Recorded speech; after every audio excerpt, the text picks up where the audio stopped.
Hello, hello.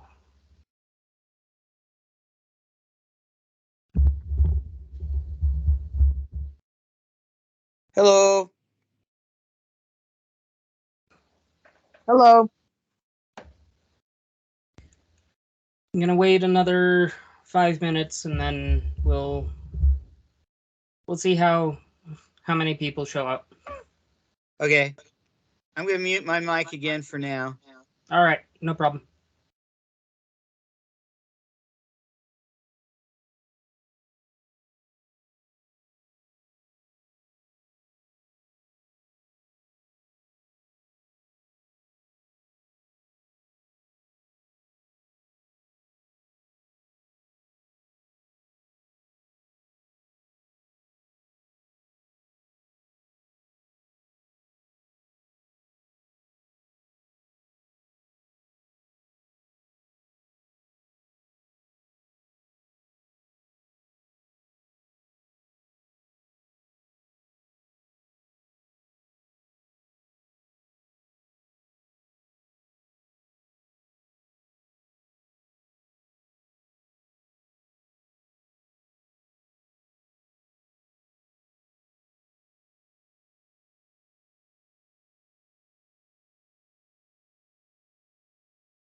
Okay. Well, I don't think anyone else is gonna come up. If they do, it's because I just sent out the invite.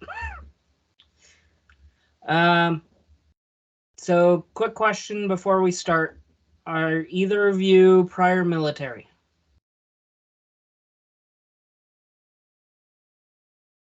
So it's just me and Susie? For now. And Yeah. yeah, and I'm prior Navy. Prior Navy? All right. Yeah. I'm not military. Okay, one of us is gonna mute our microphone. I would have.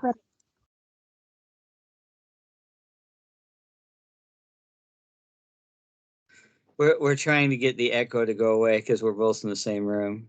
Okay.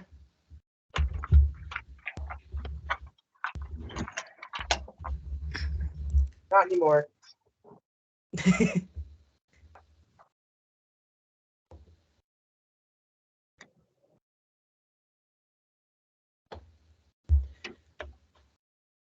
Well, if we are ready to go, I saw he just dropped off, so give me a minute to see if he comes back.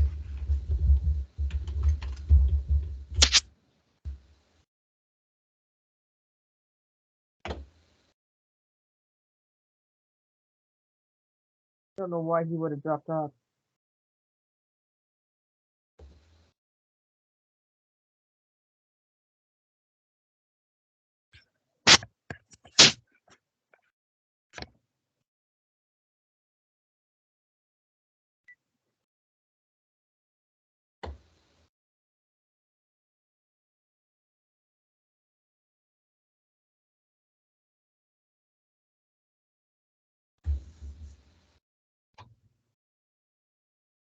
Oh, he's back.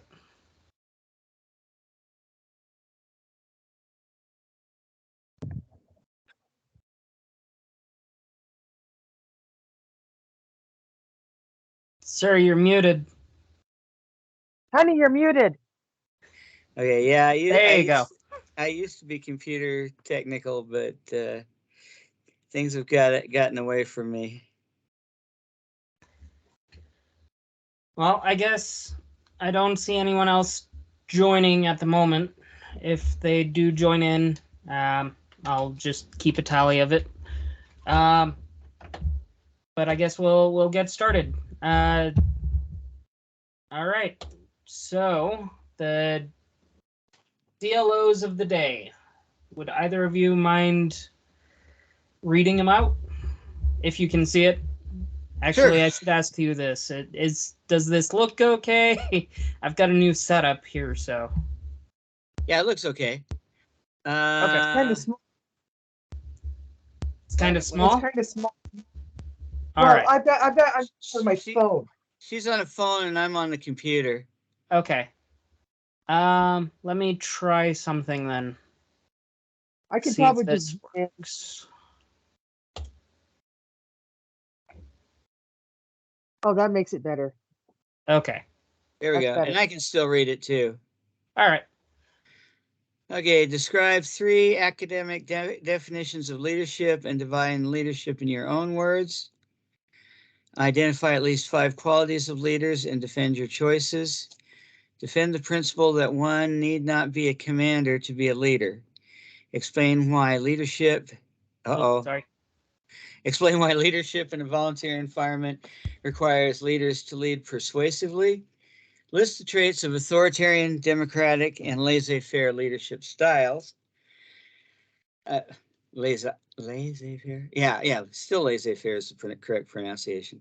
State in which situations the above leadership styles are appropriate, and summarize the path goal theory, which method is appropriate for which subordinates. Okay.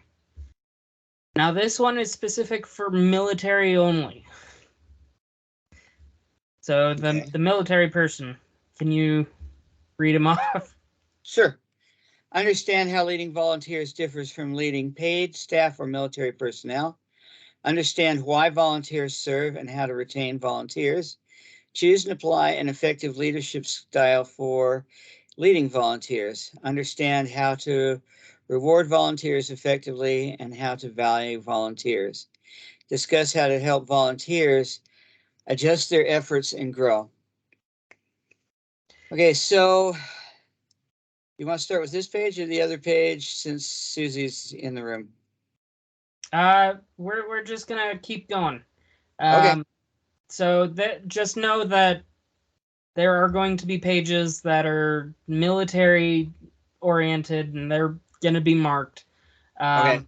I'm basically merging two different modules into one, Sounds good. just so that we can cover all of the leadership topic and get that done and over with for Okay. everyone.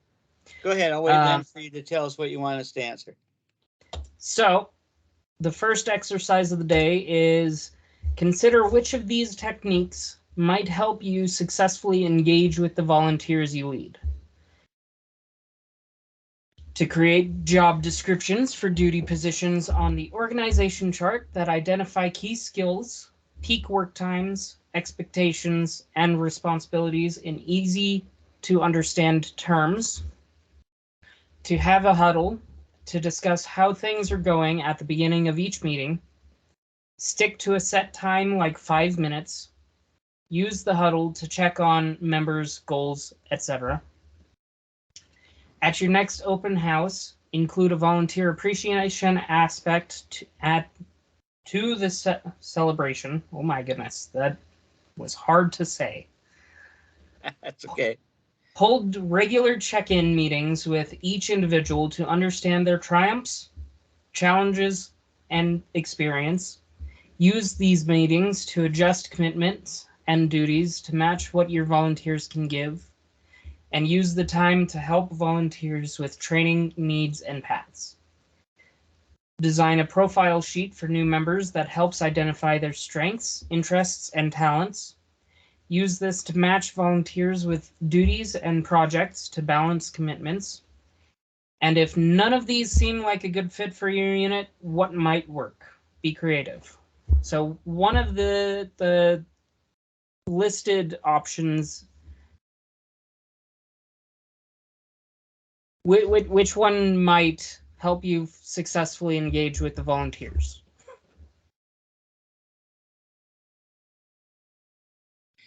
Okay, I think we did. We just had our awards banquet, which is close to an open house, and the Right. appreciation awards go really well. Allison does that really well, so don't need that. However, the very first one struck a chord with me. Okay. I've been in the workforce long enough that job descriptions for duty positions in the organization chart, rather than key skills, peak work times, expectations and responsibility would be helpful. I've always loved org charts. They, and I really wish we did that in our group. Okay. So here's a question I would have then. How would you best do it? Like how would you go about doing it to make it easier for maybe newer members that are just joining up, or even older experienced members to know, hey, this is something that is probably an opportunity to look into? It really needs to be on our webpage. And so whoever is maintaining our webpage, which I don't think we've had anybody doing that actively. That would be me, but I have been lacking on it. But I mean, one just quick and dirty with the organizations that are filled, who's in them, and who they need. That might interest people who would actually see where we need people to come into our group so that they could say, and then if you design that with the profile sheet for positions, they might see how they could fit in with their interests and talents. I mean, you and I were both cadets. We kind of knew what we were getting into. Yeah. Honey, Yes. what did um, what did Colonel Fernandez say to get you interested in coming in as a civilian off the street? Actually, it wasn't Fernandez that got me involved with Civil Air Patrol. It was a friend of ours from church who already was involved. Um, but I mean, I don't know if he had been a prior cadet, but um, it was just basically I just wanted a way, you know, a way outside of the church um, to help people to um, get into a s- um, an organization that I mean it had connections to the military. I mean, I knew I wasn't going to be military, but it had connections. Um, Right. but Okay. I mean, I didn't actually get involved with cadets until later on. I mean, I was in a senior squadron for at least a couple of years before I moved over to a cadet squadron. Colonel Fernandez just happened to be the commander of the one I went to. Um, Somebody from church was her son was the deputy commander for the Phoenix Cadet Squadron at the time, and Fernandez was the commander.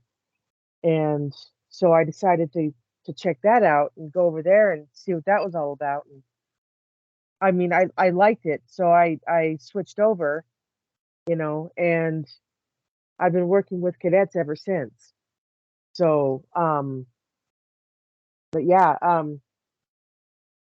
I think it was what attracted me to Civil Air Patrol was the fact that I could, since I hadn't been prior military, I could I guess I found a way to be involved, and it was connected to the military, you know, because I had regrets about not being in the military. Um, and so yeah, I think that's what attracted me to Civil Air Patrol in the first place. Okay. So can you see how these leadership things fill in with recruiting efforts? Because I Yeah. think you're doing that too, aren't you? Yeah. I'm working on it. Yeah, so don't overstress or don't overtax yourself. But yeah, Right. I think it's a good thing to look at. Some of these are just too time intensive to be Yeah. worth it. Not But enough ROI. return on investment, yeah, exactly. Yeah. Okay. Because I think most of us, even though this was prior military experience, we see the same thing that people see from industry too. I mean, effectively run business is an effectively run military. Right.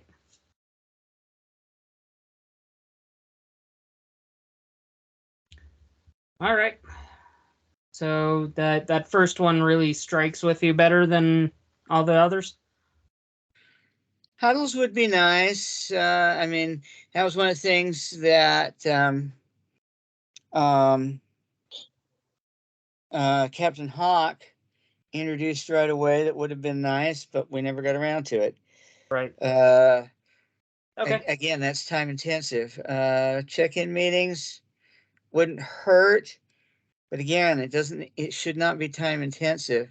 Right. But we should have gotten together. I mean, like after all this training, I still don't know what I should focus on. Susie's helping me more focus on what I should be working on, um, because you look at all of the rules and needs and things, it gets Yeah. overwhelming. Oh yeah. I mean, one of the things that helped me now is to know how to remove some of the things from the training I signed up for Right. in e-training. Yeah. It is a lot I will say that much. I think the best thing that I'm working with at the moment are checklists. All of the different specialty track checklists and you know,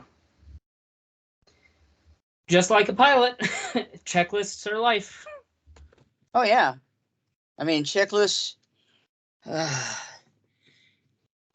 Navy really made common sense when I first joined, and then they had a chief petty officer or no, they never had enough officers. One of the senior enlisted to read off a procedure while we went through the checklist. And I know that works for the Air Force. Didn't work for shit for the Navy. We had to just be trained to know what to do and go do it. Checklist didn't add anything except time. Yeah. You know, we had to know the emergency procedures cold. We still followed them, and we were exempt from using procedure checklists on emergency procedures. Yeah. You know, you just got to turn and burn in an emergency, period. Gotta know what you're doing, especially on a boat that could sink any minute. We all had 5 hats. Oh, yeah. You know, I was a reactor operator. I was engineering spaces watchstander. I was, well, I very seldom got to do my helmsman planesman duties or my topside duties after I was qualified reactor operator. I was always shutdown reactor operator after that. But you know, I had my engineering responsibilities. I had my security responsibilities. I had my safety petty officer responsibilities, and I had my repair parts petty officer responsibilities. So, you know, just depending on what hat I was wearing for what day and how much supervision we really needed. All right. Well, let's discuss what is leadership. Let's go with Susie on this one. Good call.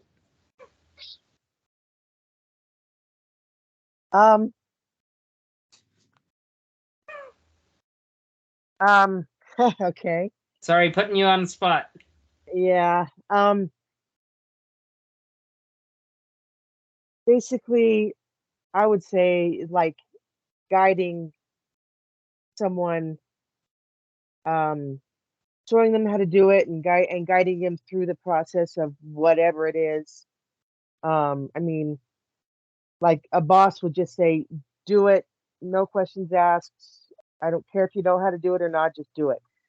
Right. But a leader would be someone who is there working beside you, guiding you, inspiring you,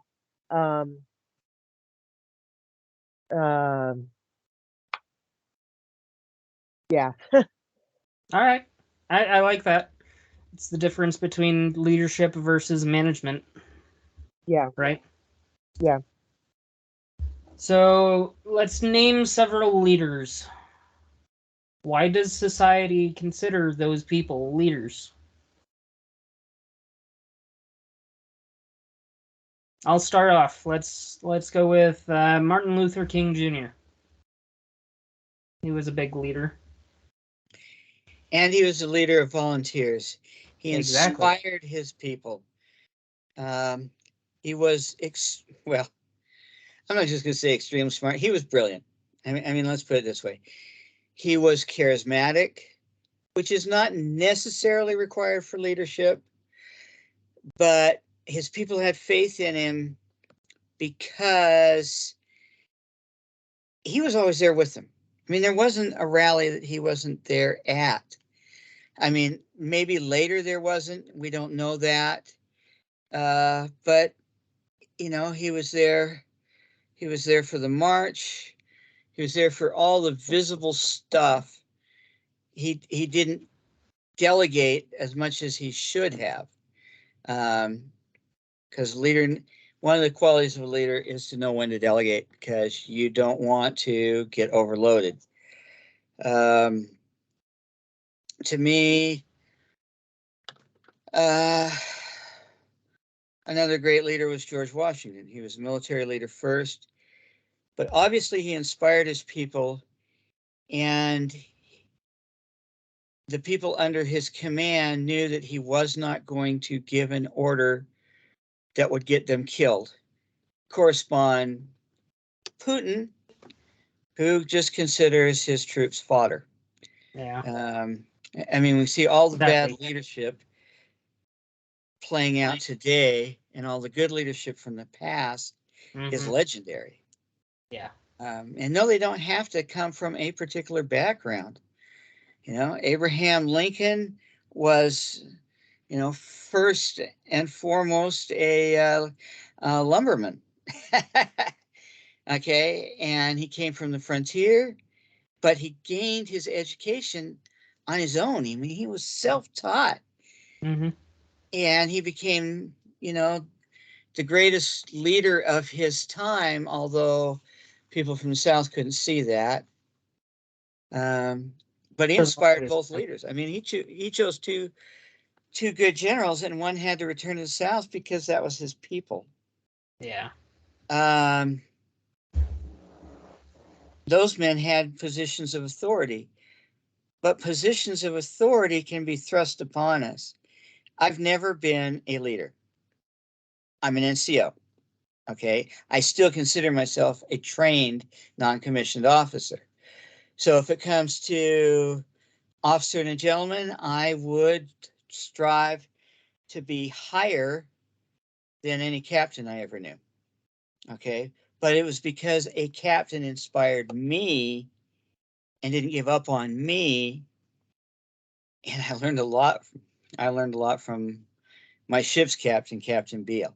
Now that isn't the same thing. I mean, over in the Air Force, an Air Force captain is only, what would we call him? A lieutenant. Mhm.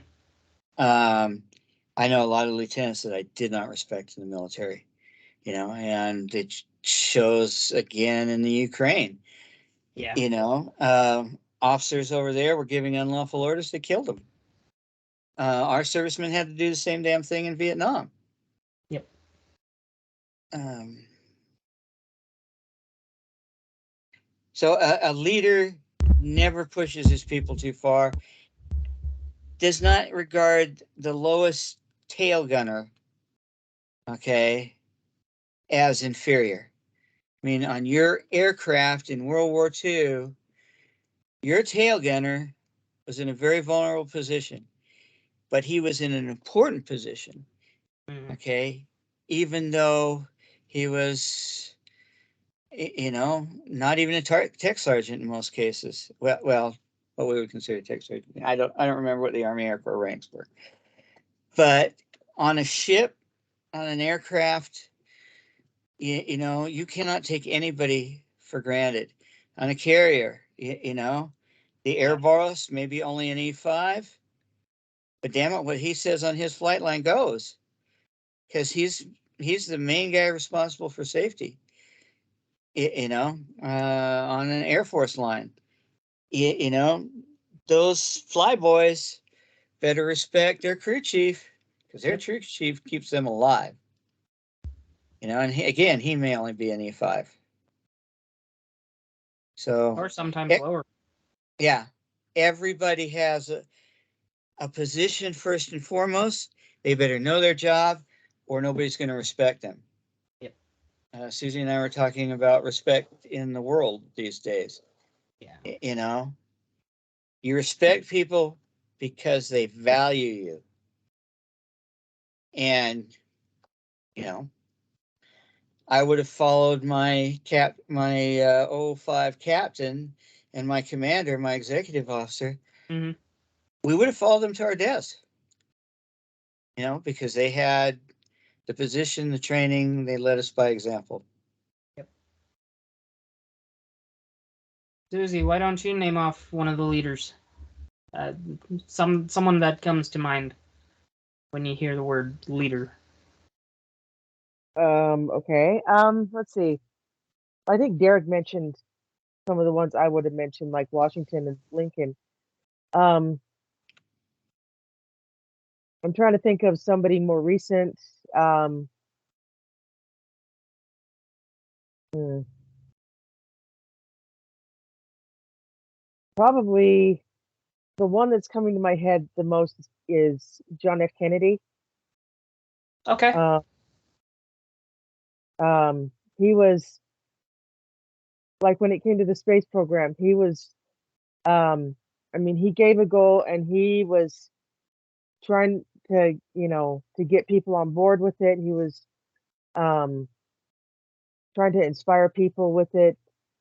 Um, and eventually it happened. Unfortunately, it happened after he didn't get to see it happen, but it happened. And um, I somehow don't think it would have happened if he didn't put that goal in place. Right. Uh, um, I mean, yeah, people probably were trying to oppose him on it, like, oh no, we can't do that, or the Russians are going to do it first. We all know it, but obviously we made it to the moon first, Yep. and we proved everybody else wrong. Um, but I think he inspired people to um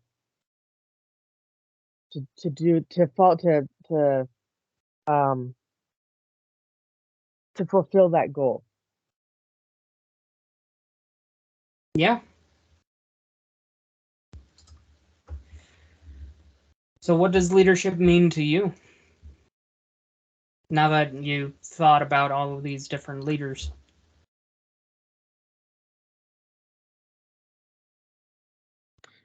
I think Susie mentioned in a impressive point. You give the people of America, you give our military a goal, and then you give them the tools and the support to achieve that goal, and they will achieve it. Leaders that, I mean, like right now, we're not going to make it to the moon. I watched somebody called the Angry Astronaut, and if you're expecting the old big defense military leadership like Boeing to get something done, Yeah. you're kidding yourself. Yeah. They don't even run as a company anymore like they should.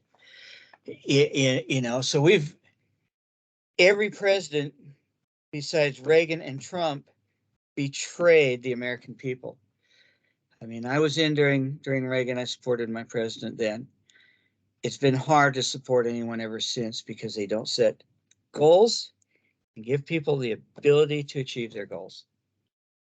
So leadership means getting people on board, like she said with President Kennedy. I was not alive for President Kennedy, but I know what he had to do in the few years he was president. I mean, starting the space program was just one example. I mean, he made it through the Bay of Pigs.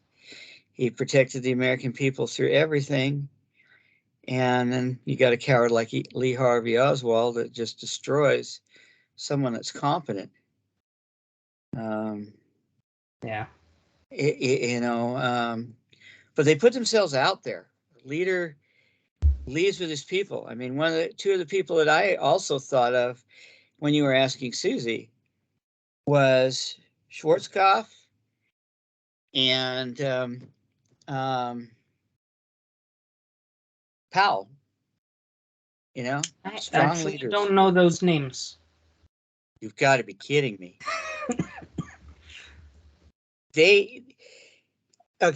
So Colin Powell directed his president, which one of the Bushes, I don't know who's which, because neither of them were effective as presidents, and therefore never effective leaders.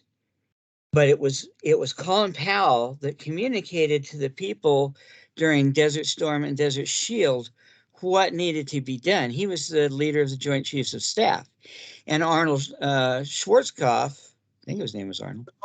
Norman Schwarzkopf Okay. was the one that brought America back from the disgrace of Vietnam. Those two men were in charge. George W. Bush, I think, was the one that they were working for. I think it might. What? I think it might have been the first Bush. Bush Senior? Yes. Okay. But, and the Secretary of Defense, no, he was Vice President by then. Yeah. Was Cheney. Okay. But they built America's armed forces were failing. Okay.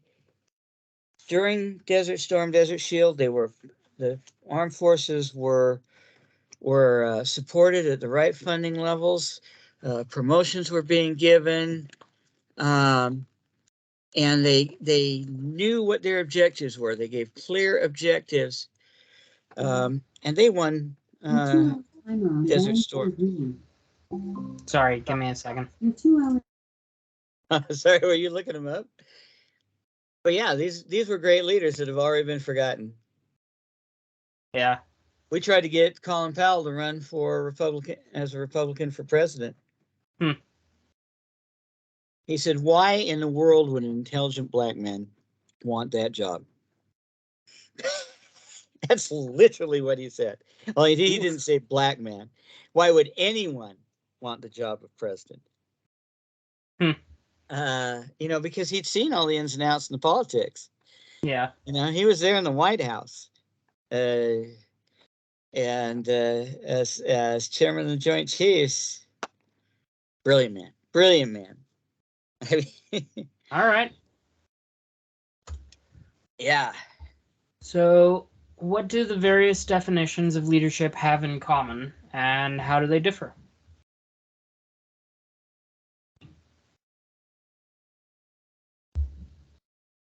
Okay, you mentioned, so laissez-faire is not effective for anything. Sorry. It's not a form of leadership. It's a form of default.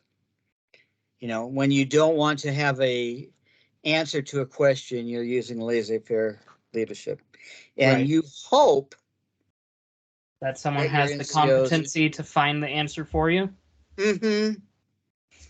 And that's basically where we're working right now in this country. This is laissez-faire international diplomacy. Yeah.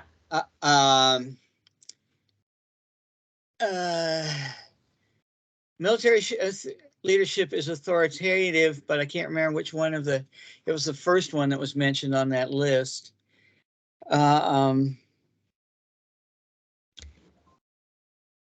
They all have a default. Yeah, there we go. There you go. So authoritarian, democratic, and laissez-faire. Okay, authoritarian is military leadership, and it has to work that way. But authoritarian is not dismissive of your people. Authoritarian is you've established your leadership structure, which is the beauty of the military, beauty of the UCMJ. Okay, there's no questions. Right. Okay. And you follow because you know that your above leadership is trained as well as you are. Actually, the nuclear power program. I only had to have one officer put in this place, and the engineer did it for me. Because he saw that this officer was abusing me as a enlisted man, and the engineer put him in his place both times. But that's why I say above the 03 level, nuclear Navy, much of a jerk as he was, he created the nuclear Navy. Hyman G. Rickover. There is nothing more dictator in the military than Hyman G. Rickover, but he was effective because he knew what he was talking about. He put his job on the line more than once for his people. And you have to, there has to be, who is it that said the buck stops here? At every level, the buck stops. Okay. And the lower things can be handled in an authoritative manner, the better it works. But that is not a dictatorship. That is top-down leadership. that everyone knows their clearly defined mission. So what is it they talk about in business that people say, why do you need to have a mission statement? Why do you have to have a code of ethics? Why do you have to have a plan, a mission statement, a purpose? In the military, those are already predefined. Yeah. Basically. But every one of them is important. So authoritative would be a leadership that has the missions, goals, and directives outlined. And that's not a dictatorship. I say it goes. Mm-hmm. We had a Captain Bligh on the other crew. Everybody hated him, and they really got him at the end. That's a story for another day. Okay. And then the middle one Democratic. is democratic. Yeah. And sometimes that's good. Even as an NCO, you say, okay, I needed somebody to do this job. Who's going to run into that next compartment and fight the fire? And you're going to have to send your best friend, the most qualified firefighter, into his death.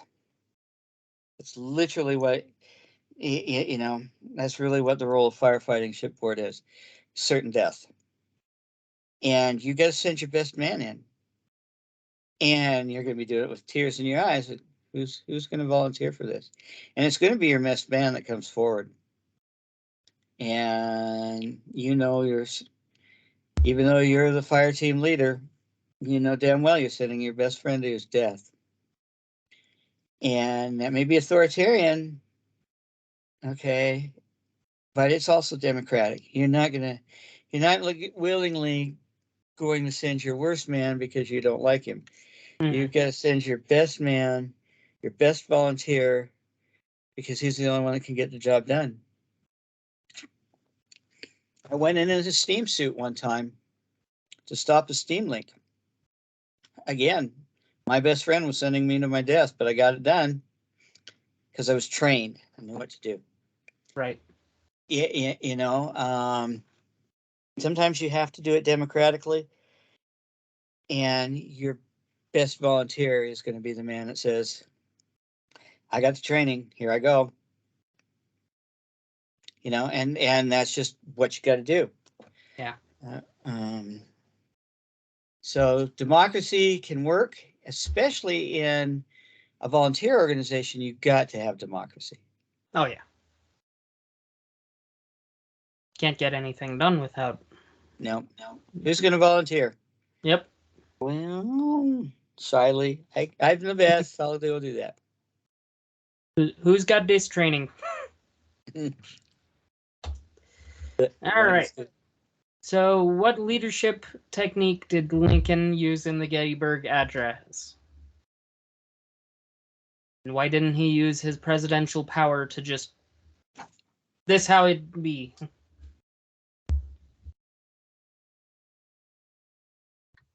Honey, you should feel this. You know a lot about Lincoln and the Gettysburg Address.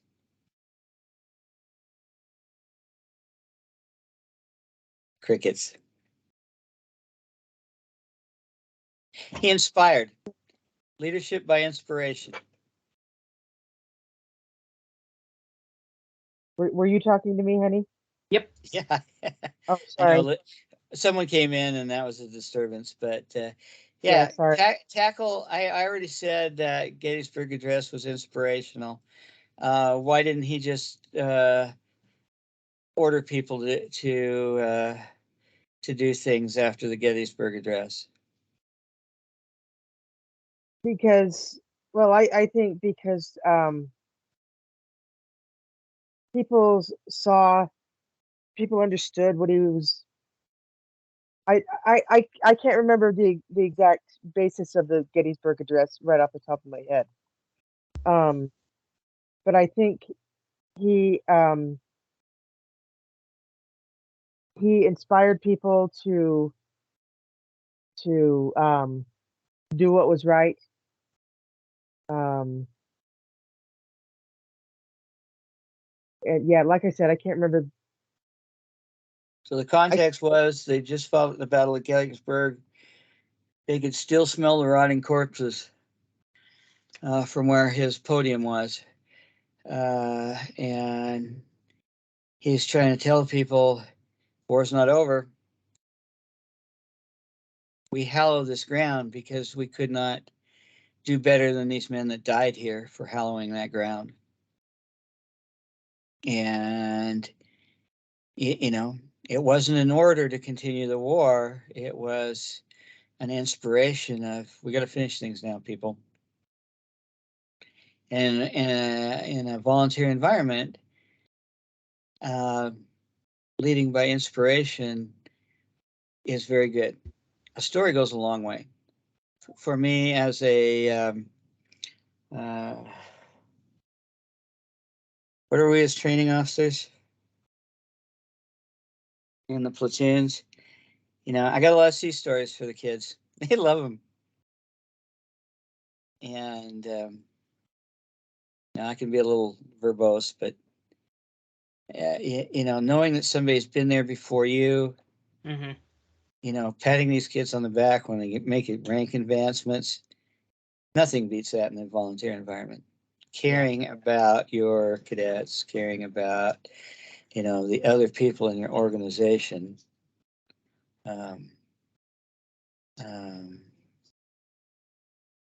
Inspiration's great. And that's why all the cadets' rank advancements are tied to a person, the Mitchell Award, you know, Arnold Award. Just, yep. Those men speak for themselves. That's a good tie-in. I like that. Didn't even think about that until you brought it up. So, what are the main leadership styles? I think you already covered that. Yeah.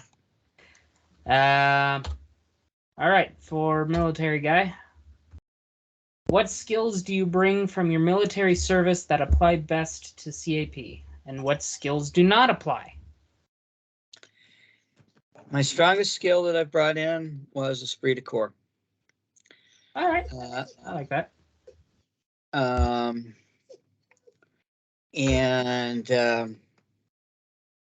hush now, doggy. We got a dog in the background too. And my training. You know, like I said, I wore many hats, and I have seen effective leadership, and therefore I talk to the cadre, the cadet cadre, directly, and I give them a pat on the backs too for what they're doing. Having been former Civil Air Patrol, I know what they need to do. And so in a cadet squadron, everything in life applies. You know, Yeah. Some things are better done in CAP as from my formal work background training. You know, because in the workplace, you are literally, I mean, there's not many disciplinary actions left in the workplace. So you've got to inspire people in the business field too. Yeah. Okay. So why did volunteers serve? Why do you think that? Because they see a need. All right. And they feel that they know how to fulfill that need, or at least to try to help fulfill that need. Yeah. All right. What are some things that we can do to retain volunteers in our units? Since we're not paying them, what are some retention I think techniques? gratitude goes a long way. Thanking people for their service,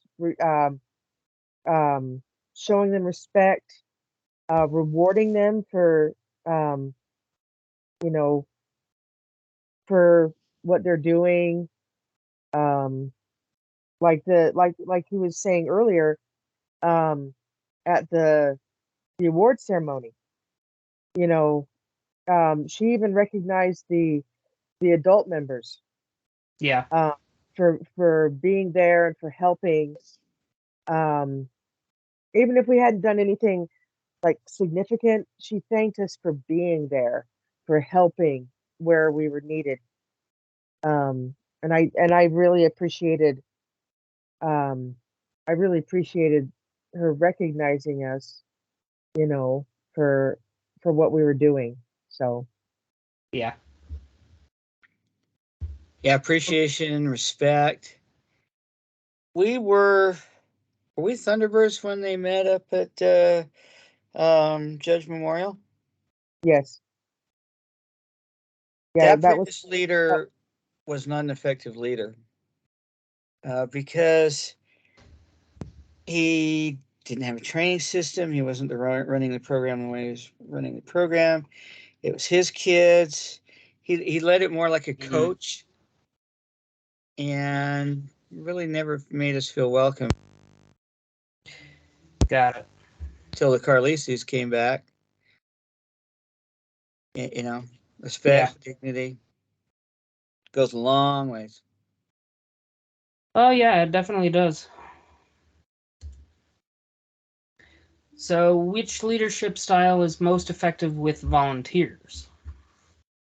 I And think what are some important aspects of servant leadership? um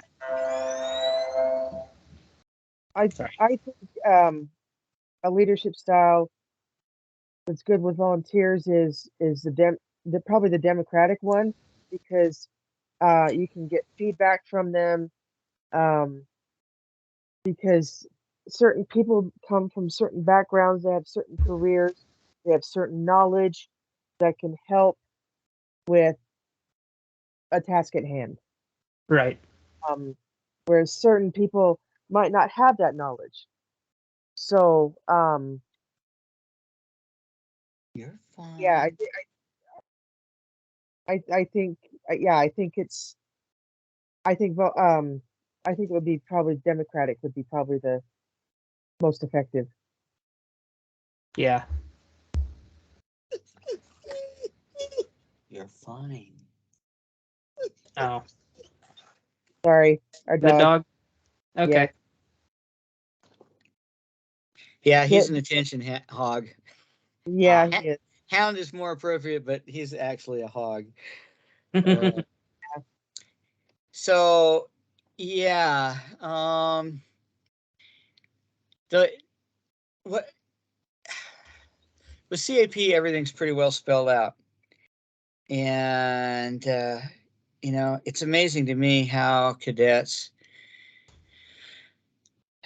like um, did he ever make colonel? Anyway, you Are know, we and then talking? I see his academic um, uh, the cadet limb. Hmm. I don't think he did. Okay, He's still. so Lieutenant Colonel Lim, uh, what? I mean, he was the most timid kid I ever saw him, and I thought, how are they going to get him? Because he was definitely cadre material back then, Right. you know, uh, and Martinez, she was, you know, she was flamboyant, but she was quiet too. How do you take these shy, quiet, brilliant kids and then turn them into leaders in the space of anywhere from 3 to 4 years? I mean, I even see Scowen. I mean, he's a timid kid, but I see him as leadership material. I hope they're Oh, yeah. bringing him along into the officer cadre. Yeah, you know, you see the leaders. You know, how someone like um, uh, the tall kid that's going on a mission, Later. Slater. you know, I've been with him all along, and all of a sudden he just blossoms. A year ago, 2 years ago, Yeah. and he just steps up and he gets going, and boom, boom, boom, boom, boom. You know, and I see I see others with potential if they'll just buckle down. Still, Yeah. And I know they will. Yep. You know, life circumstances in school are going to change them, and they just become leaders. It's amazing how the program works so effectively with little guidance from us as seniors. Yeah. So little guidance, and they become. So how does good leadership help Civil Air Patrol? We give the cadets the tools they need, and they succeed somehow. Yep. So they've got their mission statement. They know what they need to do. We just got to remind them, you know, to work on their advancements, and they're going to get there. Yep. So the seniors' role is just to make sure they have what they need, and encouragement is the biggest thing. Yep. In leadership.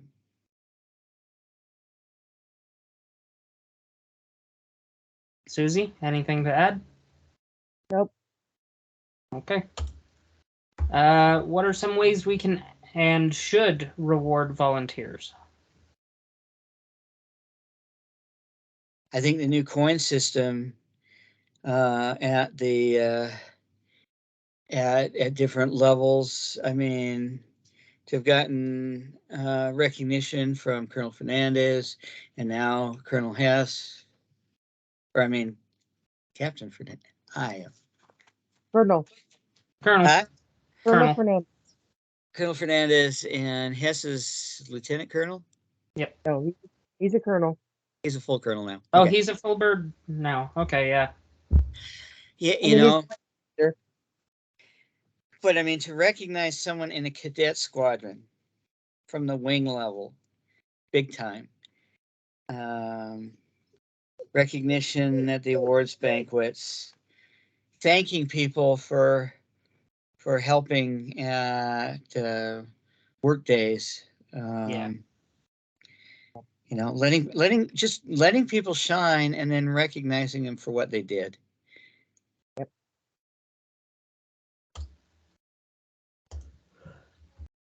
So why do rewards and punishments not work well with volunteers? Volunteer organization has no funds, so you can't give monetary rewards. Right. Punishments don't work well for any organization. You know, the old rule I learned as an NCO still holds. You praise in public and you discipline verbally behind closed doors. You know, but it's not a punishment, it's teaching. Right. Discipline is teaching. It has nothing to do with punishment. Punishments don't work in any arena. I know. I've been browbeat too many times in the workforce, and it just all it makes is your workers.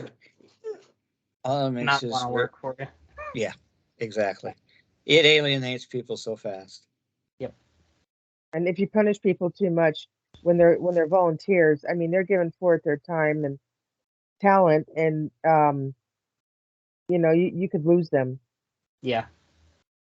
They won't support the organization anymore. And they won't tell their friends who could possibly have been members as well. That's true. Yes. Yeah, recruitment for any organization is hard nowadays. Oh yeah. Yeah, it is. Yeah, definitely. So what are some reasons we may have to help volunteers grow their skills? Because it looks overwhelming from the onset as a senior. It really And does. it's still overwhelming from the inside sometimes. Yeah, it does. and the more we help each other grow, the better the organization, the stronger the organization becomes as a whole. Yep. This is kind of the reason why they made the new mentorship program, as well as the Volu instructor program and everything. Just makes everything so much easier to get progress actually done. Yeah.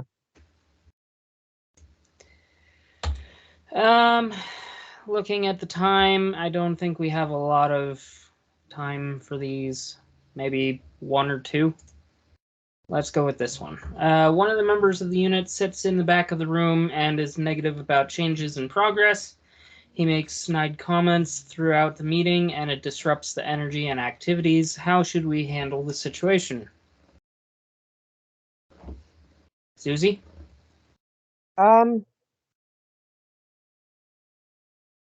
I would say, I mean, you don't want to confront him in front of everybody else. Okay. Maybe take him outside and like maybe have the if it's not the commander that's doing it, maybe have the commander go outside with them and be like, okay, you're not helping anything. We need positivity, and we need your experience, your positive experience to help us through whatever it is that we're doing, whatever situation is, like whatever activity is going on. We need your expertise in this, Right. and not Okay. we don't need you to be we don't need you to be, you know, being so negative and being, making rude comments or whatever. We need your positive, we need your positive, um, we need positive energy, and we need your expertise. All right. And explain why changes are necessary. Yeah. Yeah, that makes sense. Yeah, sometimes I have a hard time making changes unless you explain it to me. A lot of the time, if I don't agree with the change, you have to explain it to me, or else I won't be on board with it. Right. So yeah. Okay, so let's move on to the next one. A member comes to the meetings in a dirty uniform that has not been pressed. How will you handle the situation? Derek. Okay. I'm the one most guilty of this. Again, take the member aside and explain why you should be proud of the uniform. You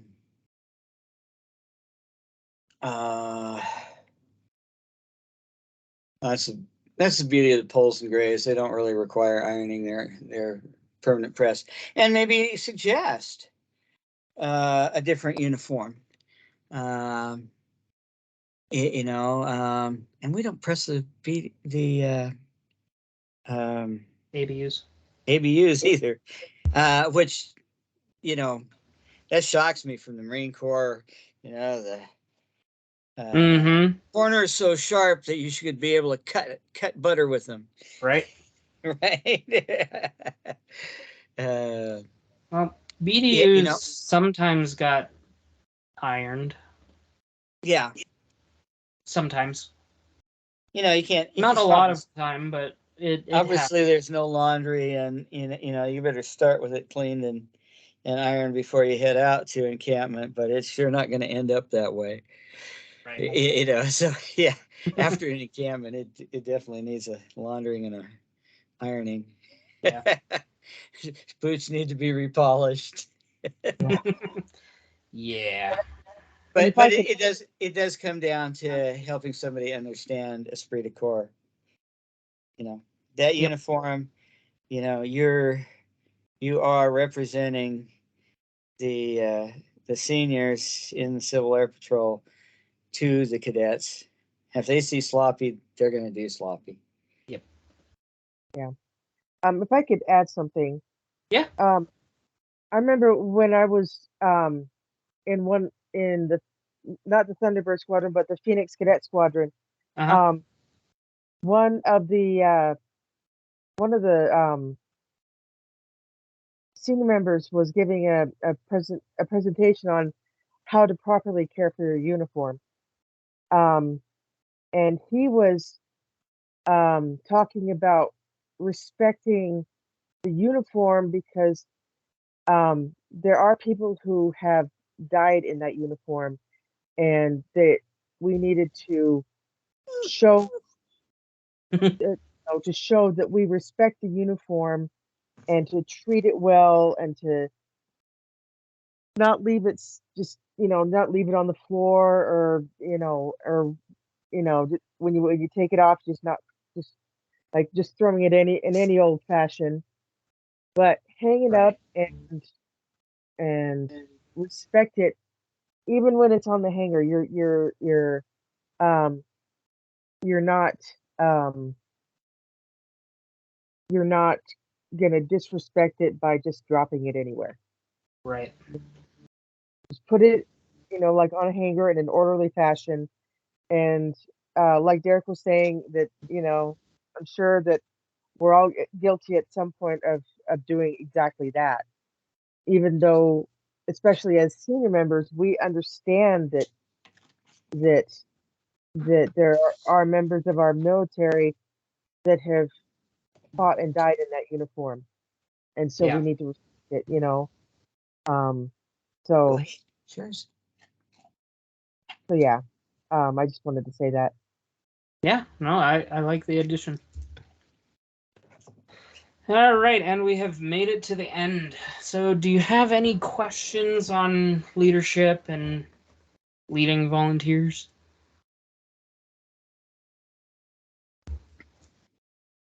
Anything you'd like to add? I don't have anything. Yeah, we talked enough. Okay. But yeah, I mean, I think we covered everything. Okay. I'm good with that. So a couple months ago, I got a text from you. I never responded to. Did you get what you needed to put some of our training into the files? So let's see, what was this? Excuse me. It was a text message a long time ago. In order for me to register in e-services that you attended, communications fundamentals, you send your email with your CAP email signature blocks. Were you able to start entering stuff for us in? Let me check e-services real quick then. Okay. Just see if I actually did put that in for you anyways.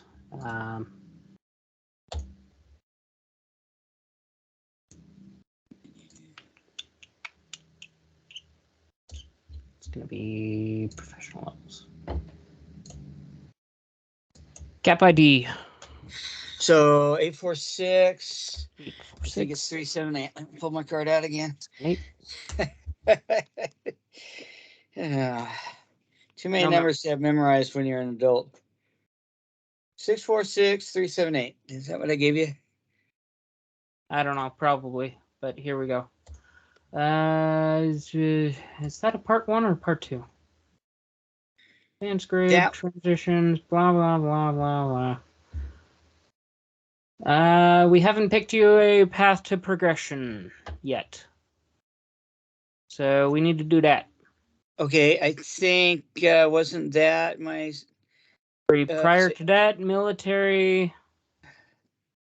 or I obviously know you are not a new, brand new person. No, so my specialty was safety. That's been designated for quite a while. Right. Is there a professional level that I should be looking for in that? Professional is for certain like actual professions, like a lawyer or CFI pilot, Okay. stuff like that. So my question is, would you rather do prior cadet because you said you were a prior cadet for CAP or military? Military. Okay. I got a lot of stuff. So he never entered any of that stuff in. The one guy. Doesn't That look like it. that was before Hawk. Prior Navy. Correct? Yeah. Okay. I'll just put that in there. Looks like that got done. Senior member education and training program. All your modules. So you. I have not done with my level 2s now. So I got my Okay. level 2 modules to still go. Okay, unit organization, that's a module. Uniform module. Professional Yeah. Yeah, the uniform is fire military if that's serving with volunteers, blah, blah, blah. All right, so does not look like it's on here. So let me go ahead and submit that real quick and then look at part 2. Part 2, you drill, which is next month. We should be meeting up more and doing some drill while the cadets are doing drill. right. So we can do that. I think you can sign off. Core values, all blah blah blah. Communication fundamentals. Yes, I put it in there. Oh, okay. Good. And I'm working on the actual electronic part of that. Okay. That part. NCO history, blah blah blah. I'll be putting this in for you today. Right. And you said you're military, so I'm gonna be putting that in for you.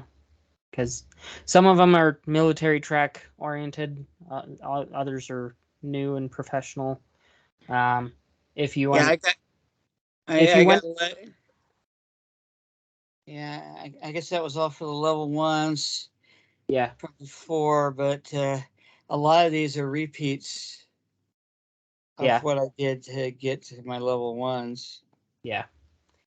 Well, some of them say basically exactly the same thing, just go a little bit deeper for the next level.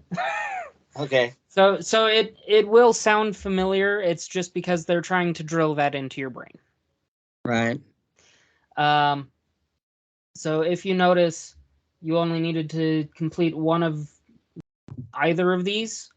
This one says military. This one only says new and professional. If you notice, cadet is missing from this section. So if you chose prior cadet, you wouldn't have had to do either of them. It's already signed off as prior cadet.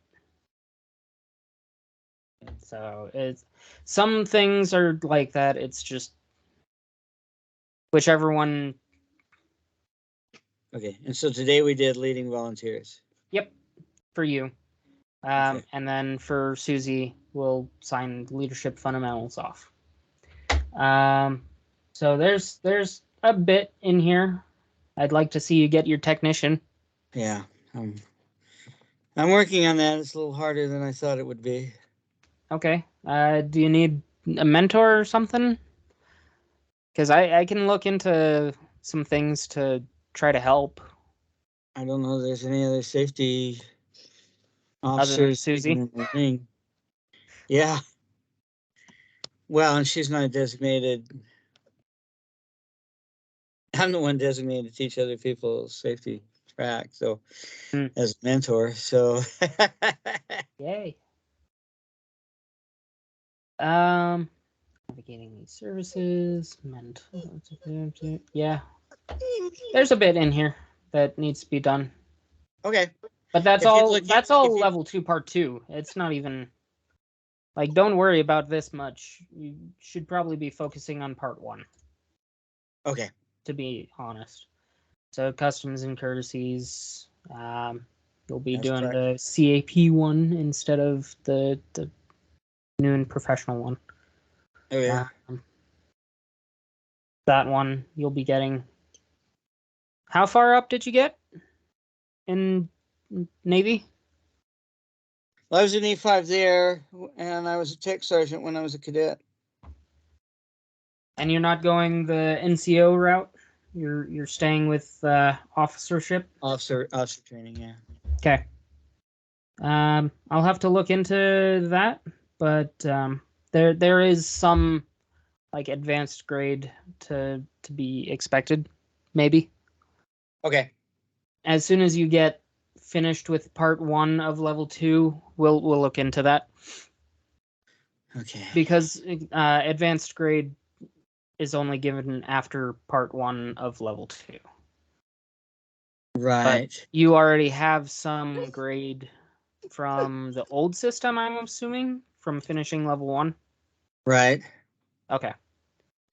Yeah, I'll look into your advanced grade for later. Hang on just a sec. I want to see.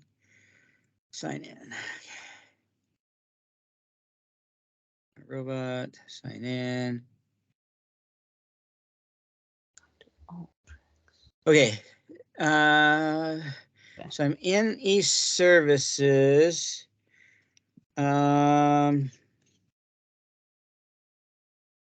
Where do I see something like this in my personal e-services about where I'm at? So, if you go to menu, Right. go all the way down to professional development. So professional development. Okay. Yep. I've never been in here. Go down to professional levels. Okay. And then click on professional levels again. Under accomplishments. Oh, okay. And then you can type in your CAP ID. Okay. And you can even print out that whole list that I was showing you earlier. So let's see, my level 3, I still need to finish after a couple of modules. You can eventually like print out this list, and it'll be so much easier to just check mark everything that you've done. This one really needed to get put in, and she didn't. Shit. So I'm gonna have to reach back out to my instructor to get that put back in. But yeah, it is. Okay, so how do you print from in here? Will a Control P work? Possibly. I know there is a way to print it. I just don't know at the moment. So Control P. If you do that. Done a Control P. How many pages? So it is a lot of pages for some reason. Just because it's showing everything underneath the what you need to be done. I only need 1 through 6, so I'm going to do pages, custom. But yeah, that is an option to do. It seems to be working correctly whenever you do Control P. Right. And I'm printing part 1 right now, and I'm going to look at printing part 2. Okay. So that's a good checklist that I would have used. Okay.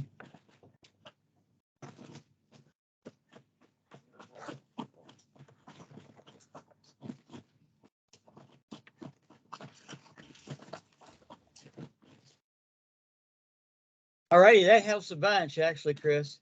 Yeah. I'm glad I could help. Hello, I'm in the meeting online. But we're almost done.